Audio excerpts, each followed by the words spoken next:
السلام علیکم دوستو، کیسے ہیں آپ؟ آج ہم جس شخصیت کے بارے میں آپ سے بات کر رہے ہیں ان کا نام ہے یونس ایمرے۔ سلطنت عثمانیہ کے بانی عثمان غازی کے دور کے مشہور صوفی اور شاعر تھے۔ ان کو وہی مقام اور مرتبہ حاصل تھا جو علامہ محمد اقبال کو حاصل ہے۔ علامہ اقبال اور یونس کے کلام میں اگر ہم اس کا بغور جائزہ لیا جائے تو وہ بہت مشابہت رکھتا ہے۔ اگر ہم ان کا ترجمہ کریں تو ہمیں ان دونوں کا کلام ایک ہی جیسا لگتا ہے۔ ترک قوم کے دلوں کو بے تحاشا محبت ہے یونس ایمرے سے۔ ملک کے مختلف شہروں میں ان کے علامتی مزار ہیں۔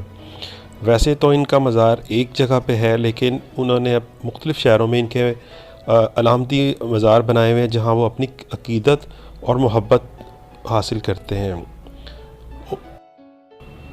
دوستو ویسے تو یونس ایمرے کے اگر ہم دیکھے جائیں تو ان کے لیے ہسٹری میں بہت کم ان کی ڈیٹیل ملتی ہے، لیکن یہ ایک بات کنفرم ہے کہ انہوں نے 80 سال کی عمر پائی۔ 1240 میں ان کی پیدائش کرامان نامی قصبے میں ہوئی۔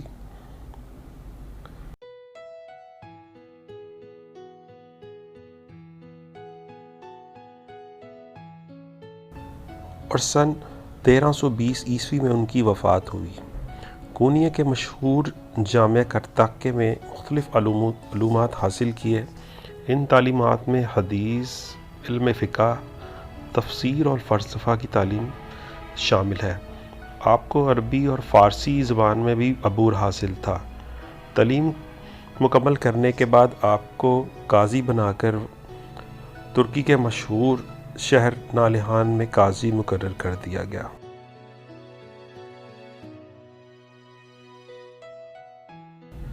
نالہان میں آپ کی ملاقات ایک صوفی بزرگ تختک امر سے ہوئی۔ وہ بھی ایک بلند مقام صوفی بزرگ اور با اثر شخصیت کے مالک تھے۔ یونس کی ان سے دوستی ہوئی اور اس کے بعد یہ دوستی جو ان سے ہے ان کی عقیدت اور احترام میں بدل گئی۔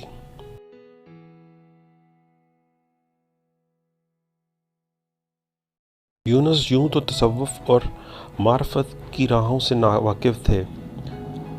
یونس کے مختلف باتوں پر ان کے ساتھ مختلف اختلافات تھے، جس کی بنا پر اکثر بحث و مباحثہ چلتا رہتا تھا، لیکن یونس ہر بار ان سے مات کھا جاتے۔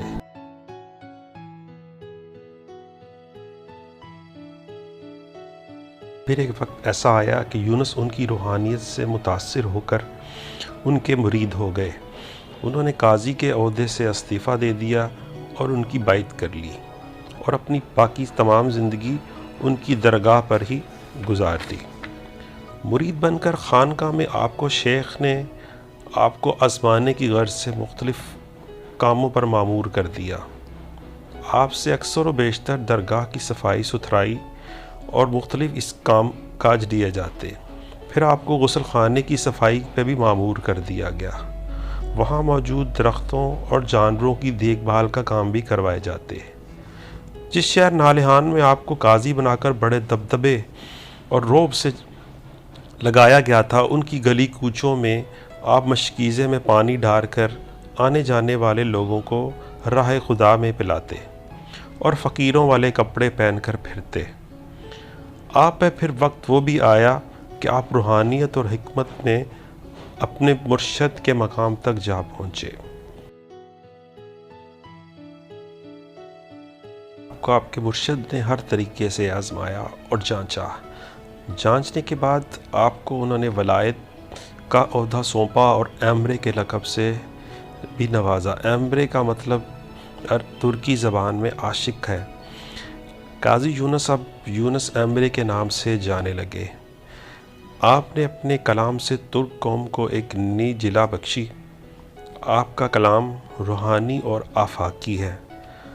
آپ کا کلام دور جدید میں بھی رہنمائی کا موجد ہے۔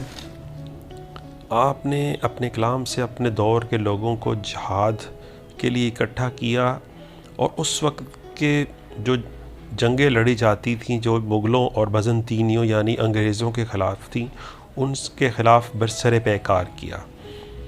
آپ نے عربی، فارسی اور ترک زبان میں اپنے کلام سے لوگوں کو روحانی اور صوفیانہ تعلیمات سے فیض بخشا۔ یونس ایمرے آج بھی تمام ترکوں اور مسلمانوں کے لیے ایک مشعل راہ ہیں، اور ان کی بتائی ہوئی تعلیمات سے لوگ ابھی بھی فیض حاصل کر رہے ہیں۔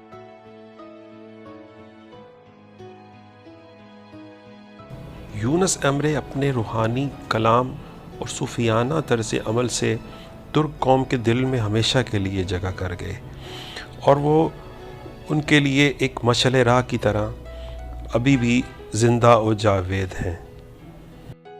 یونس ایمرے کے مزار پہ آج بھی لوگ جوک در جوک آتے ہیں اور اپنی عقیدت اور محبت کا اظہار کرتے ہیں۔